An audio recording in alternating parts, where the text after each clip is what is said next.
சந்தனம் மணக்குது கற்பூரம் ஜொலிக்குது சந்தனம் மணக்குது கற்பூரம் ஜொலிக்குது கந்தகிரி கோயில் வந்தால் நன்மையெல்லாம் நடக்குது கந்தகிரி கோயில் வந்தால் நன்மையெல்லாம் நடக்குது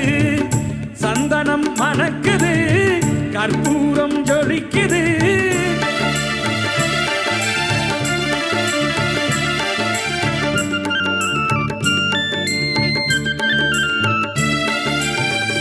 நித்தமும் பாலிலே நீராட்டுவோம் பச்சை நிறத்திலே பட்டாடை நாம் கட்டுவோம் நித்தமும் பாலிலே நீராட்டுவோம் பச்சை நிறத்திலே பட்டாடை நாம் கட்டுவோம் திருநீரின் தத்துவம்